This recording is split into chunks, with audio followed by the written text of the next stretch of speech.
Auzubillahiminash-shaytanir-rajim. Bismillahir-rahmanir-rahim. Assalamu alaikum. My name is Sana Sultana, PhD scholar from Bhatin Zikriya University, Multan. अच्छा guys, आज आप लोगों का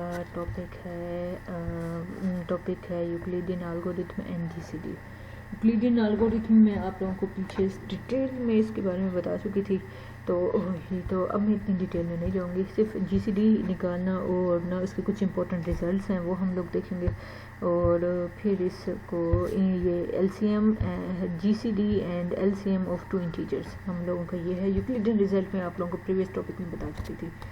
तो चलते हैं अपने इस टॉपिक की तरफ। हमारा टॉपिक ये मुझे बहुत अच्छा लगा है, ये बुक बहुत अच्छी लगी मुझे। यहाँ से आपको पढ़ाती हूँ, ये है आप लोगों को मिल जाएगी ये बुक आपको मिल जाएगी। कहाँ से मिलेगी? हाँ, mathcity.com से .org से आप लोगों को ये बुक मिल जाएगी। चलिए मैं इसका टॉपिक आप लोगों को स्टार्ट करवाती हूँ। लास्ट टाइम आप लोगों को याद होगा मैं डिविजिबिलिटी आप लोगों को पढ़ा के गई थी, और ये उसके कुछ रिजल्ट्स आप लोगों को बता दिए, और स्टेट भी करवाए थे, ना सिर्फ स्टेट करवाए थे बल्कि सारे के सारे आप लोगों को प्रूफ भी करवाए थे। तो इसलिए मैं अब उसमें तो नहीं जाऊंगी।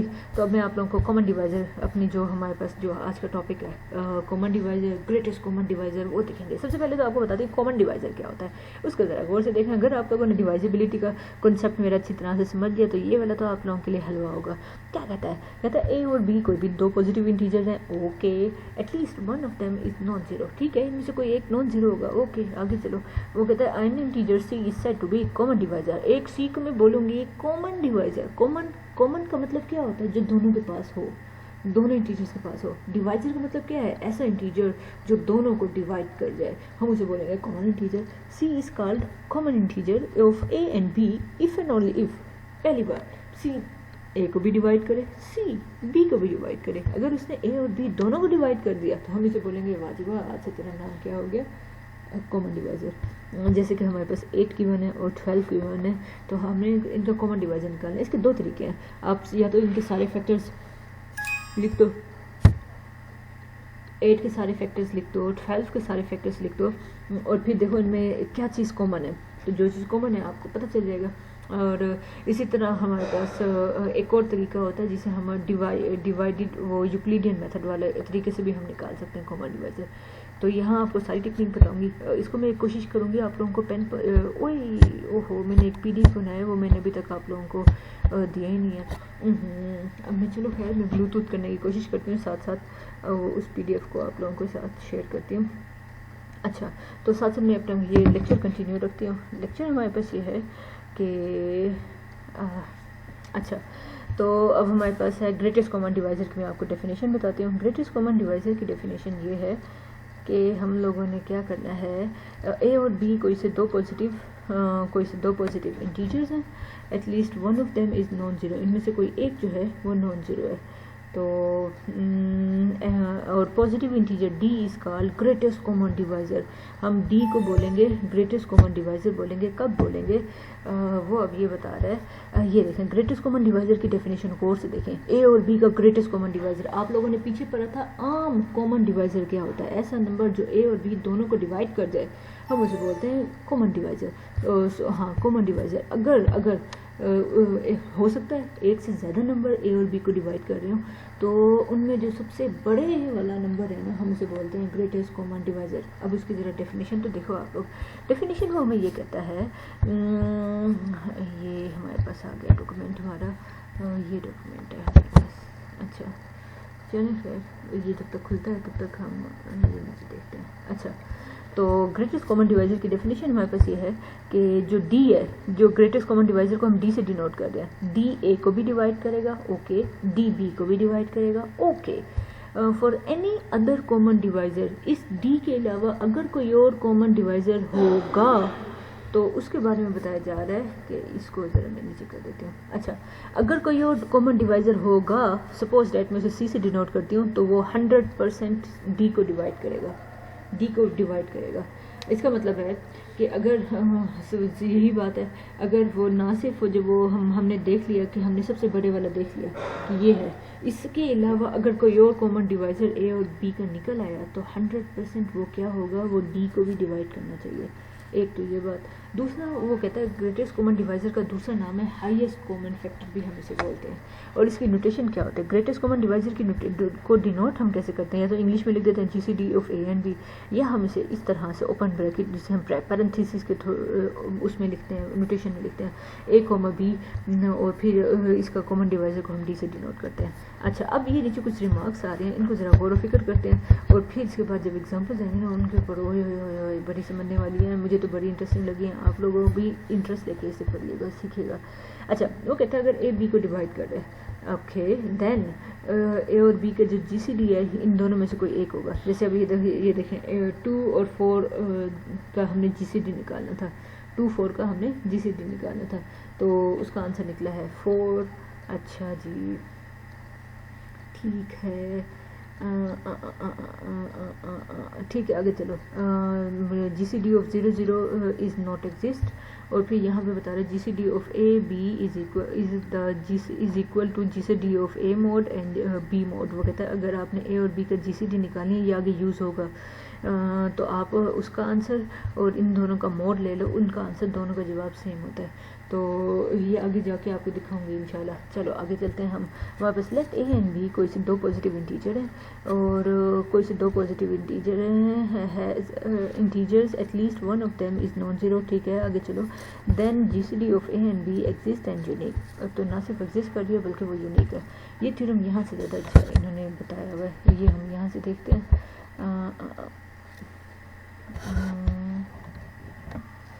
ये तो मैं आपको करवा चुकी हूँ।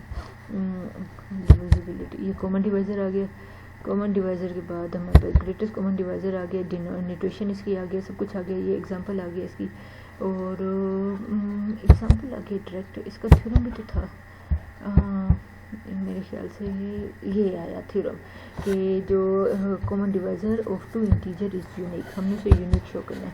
अब यूनिक शो करने के लिए वो क्या करता है, आप लोगों ने कहा है कि A और B का जो कॉमन डिवाइज़र है, मतलब ग्रेटेस्ट कॉमन डिवाइज़र हमने शो करना है कि वो यूनिक है। और अब आप लोगों को पता है हम जब यूनिक शो करते हैं तब हम उसी की शक्ल जैसा, उसी की प्रॉपर्टीज़ वाली एक और शक्ल ले लेते हैं।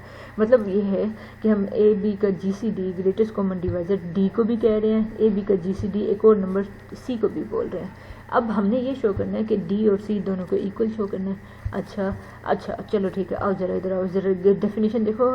Greatest common divisor is of A B is D, और फिर यहाँ बता रहा है कि A B का ये भी है, मतलब ग्रेटेस्ट कॉमन डिवाइज़र D भी है और C भी है। ज़रा गौर से देखो, अगर मैं D को बोलूँ कि ये ग्रेटेस्ट कॉमन डिवाइज़र है, ठीक है, और इस C को बोलूँ कि ये बेशक ग्रेटेस्ट कॉमन डिवाइज़र नहीं है लेकिन डिवाइज़र तो है ना, कॉमन डिवाइज़र तो है ना, तो मैं अभी क्या कर रही हूँ, D को बोल रही हूँ कि ये ग्रेटेस्ट कॉमन डिवाइज़र है, और C को बोल रही हूँ कि ये सिर्फ कॉमन डिवाइज़र है। अब आपको पता है कॉमन डिवाइज़र कोई भी हो सकता है, लेकिन ये है ग्रेटेस्ट कॉमन डिवाइज़र सबसे बड़ा होता है, और जो कॉमन डिवाइज़र होते हैं वो छोटा भी हो सकता है और बराबर भी हो सकता है उसके। अच्छा चलो ठीक है, इसका मतलब क्या होगा, सबसे बड़े को जो C है वो डिवाइड कर रहा होगा इस D को, इक्वेशन नंबर 1 बन गई। अच्छा चलो अब ज़रा आओ, अब हम एक और दोबारा करते हैं। अब दोबारा ये करते हैं, अब D को बोलते हैं कि ये कॉमन डिवाइज़र है, और C को बोलते हैं कि ये ग्रेटेस्ट कॉमन डिवाइज़र है। ये देखो, D को हमने बोला कॉमन डिवाइज़र, C को बोला ग्रेटेस्ट कॉमन डिवाइज़र। अगर ऐसी बात है तो फिर ये कॉमन डिवाइज़र होता है वो ग्रेटेस्ट कॉमन डिवाइज़र को डिवाइड कर रहा होता है, इक्वेशन नंबर 2 बन जाएगी। अब आप लोगों को अगर डिविजिबिलिटी का वो पता हो, थ्योरम पता हो, अगर A B को डिवाइड कर रहा था, B A को डिवाइड कर रहा था, फिर हम कहते थे A इज इक्वल है प्लस माइनस B के, याद है? तो इसका मतलब है अगर C डिवाइड कर रहा है D को, D डिवाइड कर रहा है C को, इसका मतलब है हम इसको लिख सकते हैं C is equal two plus minus D। चलो अब एक और बात ज़रा गौर से देखो, आप लोगों को याद होगा, आप लोगों को बताया गया कि ये हमारे पास ग्रेटेस्ट कॉमन डिवाइज़र है, ये भी ग्रेटेस्ट कॉमन डिवाइज़र है, और फिर C और D के बारे में बताया जा रहा है कि ये पॉजिटिव है। अगर ये दोनों पॉजिटिव हैं तो फिर हम एक और चीज़ निकालते हैं, दोनों पॉजिटिव हैं, इन्होंने फिर से बात सही नहीं की, गोल मोल कर गए। चलो अब मैं आपको बताती हूँ, अगर दोनों के दोनों पॉजिटिव हैं, अगर सपोज दैट ये यही बता रहे हैं ना कि इसका आंसर और इसका आंसर ये, अगर ये, तो इसका मतलब अगर दोनों पॉजिटिव हैं तो नेगेटिव आने का तो चांस ही नहीं है। तो जब नेगेटिव आएगा नहीं तो मैं, मेरी ये वाली इक्वेशन बन गई, C is equal to positive D, मतलब ये आपने ये चीज़ शो करनी थी, C और D को दोनों सेम से शो करना था, हो गया, इजीली हो गया। अब इसकी एग्जांपल आएंगे। अब एग्जांपल ये करने के लिए आप लोगों को मैं बुक की तरफ लेके जाऊंगी। बुक बहुत ज़्यादा अच्छी है, जो बुक ये देखें, ये वाली बुक, इसमें थोड़ी सी टेक्निक डिफरेंट थी, इसलिए मैंने यहाँ पर नहीं गई, इधर नहीं गई, इतना लेंथी नहीं करवाया आप लोगों को। ये देखिए अच्छा खासा लेंथी जा रहा है, तो यूनिकनेस शो करिए ना, आसान वाला वे उठाओ, हमारी मर्जी जो मर्जी वे उठाएं। अच्छा, अब ये एक और बड़ा इंपॉर्टेंट रिमार्क जो अब हमारा ये जो हमें बोला जाता है कि आप ग्रेटेस्ट कॉमन डिवाइजर बनाएं, उसका लीनियर कम्बिनेशन भी हमें निकाल के बताएं। तो यहाँ वो बताता है कि रिमार्क के बाद बड़ी मोस्ट इंपॉर्टेंट चीज़ वो कहता है, अगर ए बी का ग्रेटेस्ट कॉमन डिवाइजर डी है, देन देयर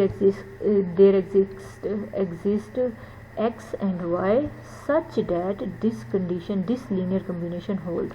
अच्छा, मैं आप लोगों को एक और चीज़ बताती हूँ। आपका कॉमन डिवाइजर आता है इस साइड पर, और आपका यहाँ पे ए और बी की शक्ल एज इट इज़ रहती है, और यहाँ पे एक्स और वाई कोई इंटीजर हम फाइंड करते हैं। अब कैसे फाइंड करते हैं वो मैं आप लोगों को निकाल के दिखाती हूँ। बड़ा इंटरेस्टिंग गेम है, कोई मुश्किल नहीं, बहुत ज़्यादा आसान है और इंटरेस्टिंग गेम है। कैसे करते हैं वो आप लोगों को दिखाती हूँ। ये देखो, सबसे पहले उसे वो करने के लिए सबसे पहले आपको को प्राइम इंटीजर या रिलेटिवली प्राइम इंटीजर किसे बोलते हैं वो बताती हूँ। मतलब को प्राइम या रिलेटिवली प्राइम वो क्या है, वो कहता है two integer are said to be coprime integers if, अगर आपने इन दोनों का ग्रेटेस्ट कॉमन डिवाइजर लिया, आंसर हमारे पास आ गया 1। अगर आंसर आ गया 1 तो हम इन दोनों इंटीजर्स को बोलेंगे कि ये आपस में इनका रिलेशनशिप क्या है, कोफाइनाइट या को प्राइम रिलेशनशिप है, या रिलेटिवली प्राइम इन्हें बोलते हैं। आज अब 4 और 9 के बारे में बताया जा रहा है कि एक तो इनकी जीसीडी फाइंड करो, दूसरा मैं आपसे जो पेपर में पूछूंगी इनको लीनियर कम्बिनेशन में भी लिख के बताओ क्या है। पहली तो इनकी जीसीडी फाइंड करो, ये हाँ, और इनको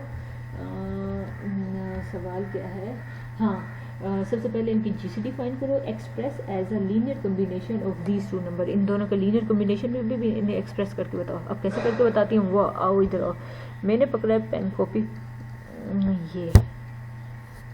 ये मेथड मुझे बड़ा अच्छा लगा। ये देखिए, रुको जरा, ये नीचे क्या है, ये आपको ये है, इसमें जो बड़े वाले इंटीजर है ना उसे आप ए बोल देते हो, छोटे वाले इंटीजर को आप बोल देते हो बी। अब आप लोगों को अगर हम डिवीजन वाला करें, तरीका कार करें, 9 अंदर आएगा 4 बाहर आएगा। आपको पता है 4 2 8 होता है, तो फिर रिमाइंडर हमारा 1 आ जाएगा।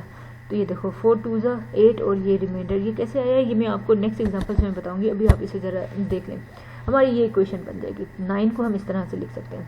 अच्छा, अब आप लोगों को पता चल गया कि इनकी जीसीडी 1 है, तो ये रिलेटिवली प्राइम है। हाँ जी, ये रिलेटिवली प्राइम निकल आए। चलो आओ एक और चीज़ देखो, अब हमने इनका लीनियर कम्बिनेशन बनाना है। लीनियर कम्बिनेशन बनाने के लिए आप लोगों को क्या करना पड़ेगा, आप लोगों ने देखा ये देखो, रिमाइंडर आपका इस साइड पर होता है, आपने ए और बी की शक्ल एज इट इज़ रहने देनी है। इसका मतलब है 9 और 4 की शक्ल एज इट इज़ रहने देनी है।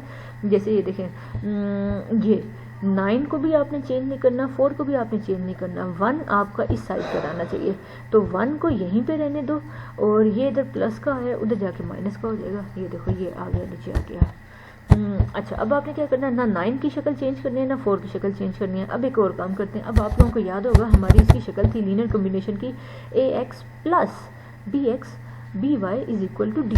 अच्छा, एक साइड पे रिमाइंडर, हाँ जी एक साइड पे रिमाइंडर है, 9 और 4 को भी मैं रहने दूंगी। अच्छा, अब मैं क्या करती हूँ, ये पॉजिटिव इसे करना है, क्या करूँगी, माइनस अंदर दे दूंगी। इसका मतलब क्या हुआ, x मेरा है 1, y मेरा है -2।